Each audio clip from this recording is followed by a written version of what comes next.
In the headlines, National Emergency Management Agency says 7 persons have been rescued from collapsed Banana Island, Lagos building. Bandits kill 8 in fresh southern Kaduna attack. Robbers invade Ogun market, kill trader. On the foreign scene, evacuations underway as tropical cyclone Isla nails Australia. Hello and welcome to the news update on Trust TV. I am Ayuba Ilya. Thanks for joining.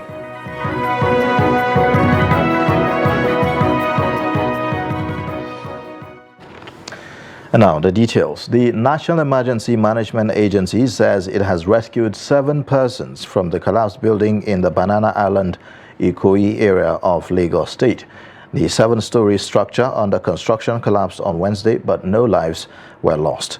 Given an update about the incident on Thursday, the Lagos Territorial Coordinator of the agency, Ibrahim Farinloye, said that apart from the rescued victims, 1 person was rushed to a hospital where he is being treated. While hailing the emergency responders for their swiftness, the NEMA chief assured that the agency won't leave any stone unturned to ensure that nobody is left there and the job is being done professionally. He said that the agency is going to carry out holistic investigations into other buildings on the construction site. Now, at least 8 people have been killed in a fresh attack by bandits on Atak Njay community in Zango Kataf local government area of Kaduna State. The latest attack is coming some weeks after a similar incident claimed 10 lives at Langson community in the same local government area. Atak Njay is the community where the palace of the paramount ruler of Agwatiap Chiefdom is located. The police authorities are yet to comment on the incident, but the president of Atiap Community Development Association, Sam Timbuak, told newsmen that the gunmen invaded the community from a nearby bush at about 9 p.m. on Wednesday. He said that the bandits attacked 5 houses, during which they killed 8 people, while 4 others sustained varying degrees of injuries.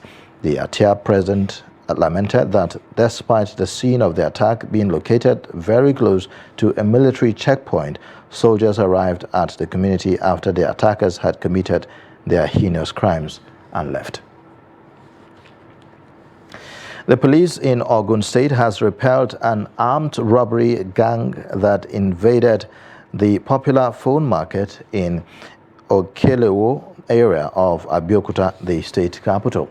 The police spokesperson, Abimbola Oyemi, in a statement on Wednesday, disclosed that 1 phone trader who was shot by the robbers later died in the hospital, while 1 of the suspects was arrested. The 8-member armed robbery gang is said to have invaded the market, popularly known as Starmark, at about 5:30 p.m., shooting sporadically and cutting away expensive phones. Oyemi explained that the robbers, citing the police, engaged them in a gun battle but succumbed to the superior firepower and fled. According to the police, items recovered from the robbers include 1 double-barrel locally made gun and assorted criminal charms. Now, the Independent National Electoral Commission says it is prepared to conduct a free, fair and credible supplementary election in Adamawa State. The resident electoral commissioner, Hudu Yunusa, disclosed this during a stakeholders meeting held in Yola on the governorship and state constituency supplementary election. Salis Lawan has more on this. With barely 2 days to the governorship and state constituency supplementary election, INEC is resolute that it will deliver a credible election.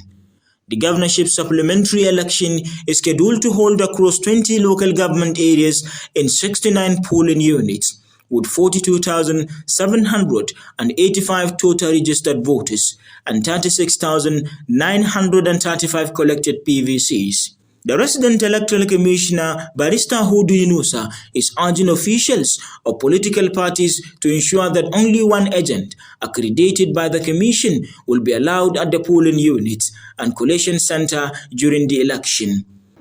This has made it imperative, as we have consistently assured our various stakeholders, that the Commission will regularly consult you with a view updating you on preparations towards ensuring free, fair, credible, and all-inclusive election. In our commitment to transparency, the Commission is making available to you the comprehensive list of polling units by their names, code numbers, location by local governments, and registration areas. Present at the stakeholders meeting are leaders of various security agencies. Particularly, we were deliberating on the issue of polling agent in respective polling unit and collation centers. So yesterday there was a kind of argument. Others were saying 2 per political party. Others were saying 1. We want to use this avenue and thank the REC for putting a clarification and authentic record of those that will represent their respective political parties in polling unit and collation center. Thank you very much. As INEC continues to meet with relevant stakeholders to strategize ahead of the recent election, various groups are clamoring for a transparent and credible result. Salis Lawan, Trust TV News, Yola. The Zamfara State chapter of the People's Democratic Party (PDP) has raised alarm over alleged plan to arrest some of its chieftains ahead of the Saturday's National Assembly supplementary elections in some parts of the state. The PDP is accusing the ruling All Progressives Congress (APC) of being behind the plan to use the police to effect the arrest. The acting chairman of the PDP, Mokhtar Luga, at a press conference in Gusau, requested that the Inspector General of Police, Alkali Baba, transfer the matter to be handled by the Zamfara State Police Command. In its response, the All Progressives Congress (APC), through its publicity secretary, Yusuf Idris, said that the PDP was accusing the APC of a strategy it had previously used. Idris alleged that the PDP used the army to intimidate APC supporters and stakeholders during the last election. He therefore urged the police not to be deterred by the cheap blackmail being peddled by the PDP to justify the return of soldiers for the rerun elections. A 14-year-old boy has been confirmed dead and 2 others injured following the flash floods that hit Shagamu town in the Shagamu local government area of Ogun State on Tuesday after a downpour. The State Commissioner for Environment, Ola Oresoya, made a disclosure on Wednesday while carrying out an on-the-spot assessment of the areas affected by the floods. Oresoya, while commiserating with those affected, addressed some of the short, medium and long-term solutions, including dredging of the canals and desilting of blocked drainages.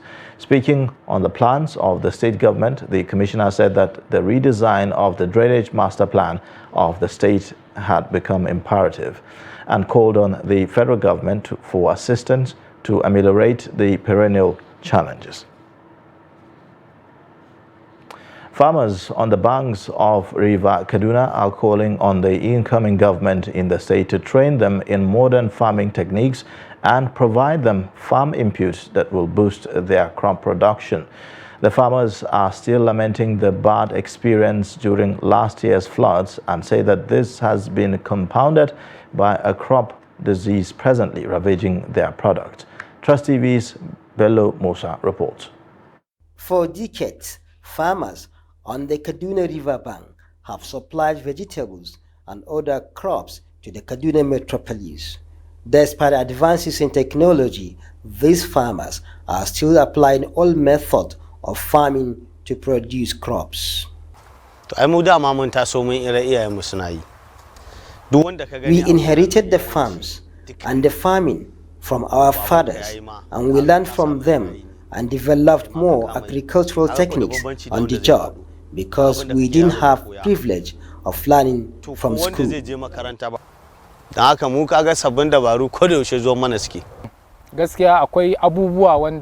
We learned agriculture from our fathers and consolidated on what they taught us, though in the past, experts came here and educate us on how to go with our farming activities. And now, a strange disease is ravaging their crops due to what they refer to as unpredictable weather, which is probably a result of climate change.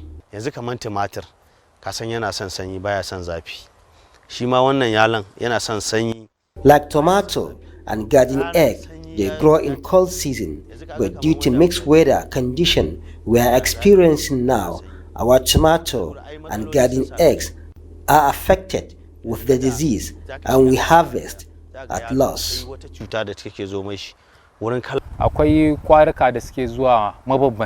There are different insects damaging our crops, though we spray pesticide, but the insects are still damaging our tomatoes, garden egg, and other crops.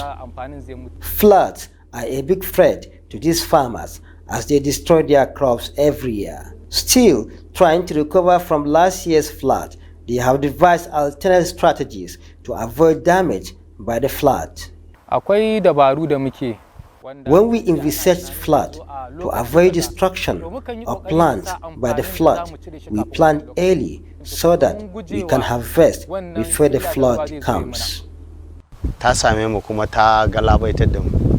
We suffered a lot from flood. Last year, it submerged up to this place and farm produce destroyed. No help came from any authorities. Their hope is on the new government in the state to improve agriculture by equipping them with modern knowledge and making available modern farm input in order to boost food security in the state. Bello Musa, Trust TV News, Kaduna. Nigerians continue to express reservation over the $800 million World Bank grant secured by the federal government to ease hardship resulting from the removal of fuel subsidy in June. The citizens are suggesting that instead of sharing the money among Nigerians as palliatives, the grant should be channeled towards reviving the economy. Salis Lawan reports. The federal government has planned to distribute the $800 million among most vulnerable Nigerians to help cushion the effect of the fuel subsidy removal. Experts contended that investing such a huge amount of money on education, health and agriculture, among other critical sectors of the economy, will be more beneficial to Nigerians than distributing the $800 million World Bank grant among the citizenry. The issue of this subsidy, we have been clear spoken. I think if you take a look at, based on the much analysts have spoken on the issue of this grant or subsidy removal on this issue.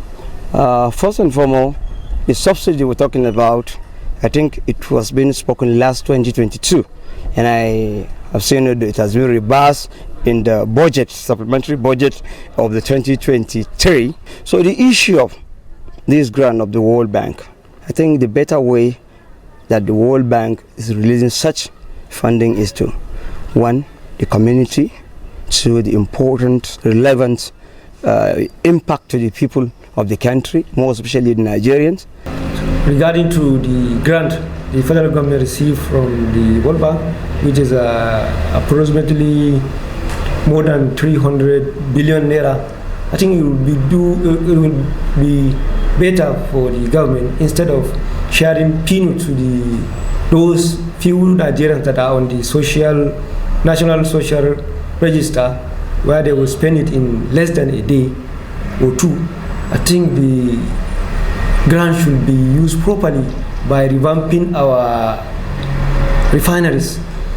I think this will go a long way in providing more job opportunities to the citizenry.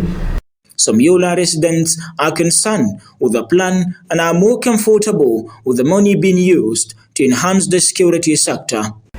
Most of the times, in many instances, lots of things like this had always been given to Nigerians, but very few are beneficiaries of it. I mean, at times we tend to wonder how it comes about, all that. But be that as it may, as you had earlier on stated, my personal opinion is that I think it will be proper if the money will be channeled towards revamping our educational sector. There are a lot of sectors that are in their needs of necessary attention, and I think it will be proper to, put in place necessary mechanism in the education sector. Basic calculations done by different schools of thought indicate that if distributed, the beneficiaries will just receive 8,000 naira per head. Silas Lawan, Trust TV News, Yola. You're watching the news update on Trust TV. Coming up shortly, we take a look at why Maiduguri residents are experiencing limited Salah shopping choices. Details of this and more after the break. Good morning, Nigeria. Year after year, they have informed, educated, and entertained us. When you needed information, knowledge, or an escape. From generation to generation, the Nigerian broadcasting industry has worked tirelessly to serve you. And now, this service will finally be recognized. Come May 17th this year, broadcasters all over Nigeria will gather at a hotel and suites for the maiden edition of the Nigerian Broadcasting Awards, an award ceremony set to reward hard work and excellence in the broadcast media. Voting starts on 20th April and ends on 4th May 2023. Visit www.tnbawards.ng to vote now. They've served and they're still serving. It's time we say thank you. This award is organized by the Broadcasting Organizations of Nigeria, BON.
TV, documenting the Nigerian story.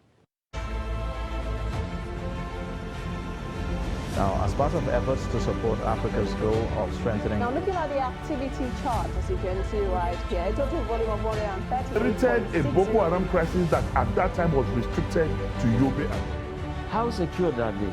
You can see security men with blood. This is the road leading up to the... Really, if you look at England squad, you are looking at EPL, you are looking at their names. You are not looking at...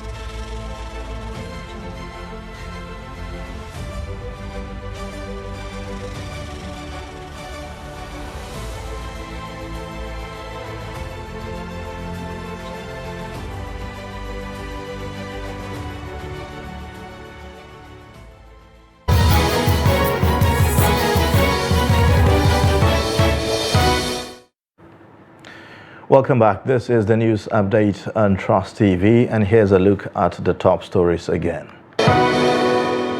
National Emergency Management Agency says 7 persons have been rescued from collapsed Banana Island, Lagos building. Bandits kill 8 in fresh southern Kaduna attack.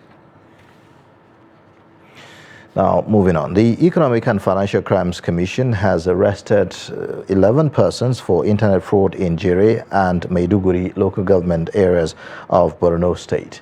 The Commission's spokesperson, Wosun Ujare, said this in a statement on Wednesday in Abuja. He said the suspects were arrested on Wednesday in a sting operation following credible intelligence on their alleged criminal activities.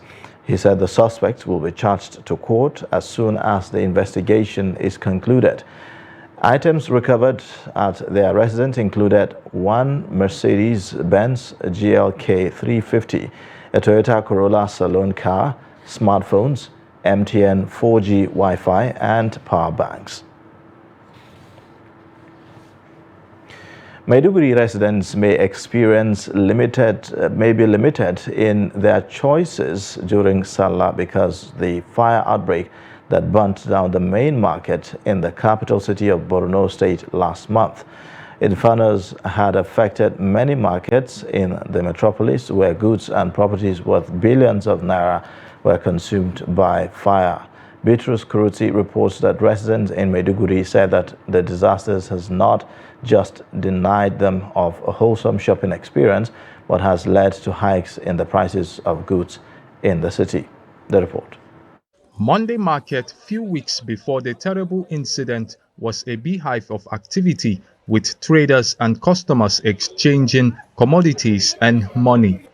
Many Maiduguri residents and neighboring countries like Chad, Niger, and Cameroon used to patronize the market. But last month it went up in flames, destroying goods and properties worth billions of naira. Other markets of Gembu and Gomari in the metropolis was also affected. The inferno has affected businesses, and residents who love shopping are sad because it might mean no purchasing for Salah celebrations. Burning down of that market, it has become disastrous to us, especially to me. I usually use my bicycle to go there and buy whatsoever thing I want to buy. Now, if you go to this small shop, they don't have POS. They would ask you have to go to another place to transfer money. The things that I'm buying there are cheap, but now due to this thing that happened, the thing is very, very hard. We cannot buy the way that we want. And many of the marketers are suffering because of the condition. But there is one market, Gamboru. People are going there for shopping. Yes, even me, I go there for shopping. Do you think that it's needed now? No, it's not. More especially for the clothes and the many things, it's not enough. We find it difficult to get it. Like during this Ramadan period, people find it difficult to get things to eat of their choice, and for we as humans, is a very difficult thing.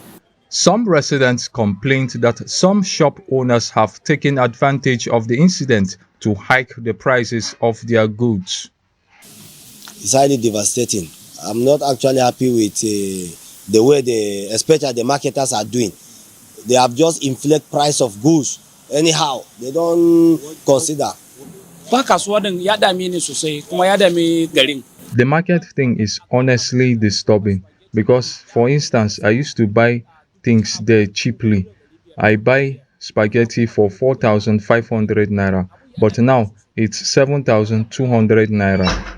Right now, we are pleading with the government to do something. With the commercial hub yet to be completely reconstructed and reopened, for now, Maiduguri residents will have to nurse the plan of shopping outside the city. Bitrus Kuruti, Trust TV News, Maiduguri. And on the foreign scene, a strong tropical cyclone hurtled towards Western Australia on Thursday, triggering evacuations as authorities warned violent winds could toss caravans, tear down trees, and turn debris into missiles. Forecasters predict the Category 4 storm could bring gusts of up to 270 kilometers per hour, making it one of the most powerful cyclones to hit the state in a decade. The storm is expected to make landfall on Thursday evening or Friday morning, landing somewhere between the coastal towns of Brume and Port Hedland, about 17 hours drive north of Perth. It is forecast to then move inland with weather warnings in place for a vast but sparsely populated expanse stretching some 1,000 kilometers from the coast into the desert outback. The region is home to iron ore mines, gold mines, sprawling cattle ranches, and a number of Aboriginal communities. Australian researchers have repeatedly warned that climate change amplifies the risk of natural disasters such as bushfires, floods and cyclones. And in sports news, Premier League clubs have voluntarily agreed to end gambling sponsorship on the front of shirts from the beginning of the 2026-27 season. The clubs announced on Thursday that they had decided to cease allowing betting companies as main shirt sponsors. The ban will be phased in, with sponsorships allowed to run until the end of 2025-26 season. The move has been welcomed by campaigners, but is likely to draw focus on other forms of gambling sponsorship within the sport. The advertising of gambling in sport and sports broadcasting has become a hot topic in recent years. The UK government has been conducting a review of overall gambling legislation, with its long-awaited recommendations and consequent legislation due in the coming months. And that's it for the news update. You can watch more via all our social media platforms and also on our YouTube live stream. I am Ayuba Ila. Thanks for watching.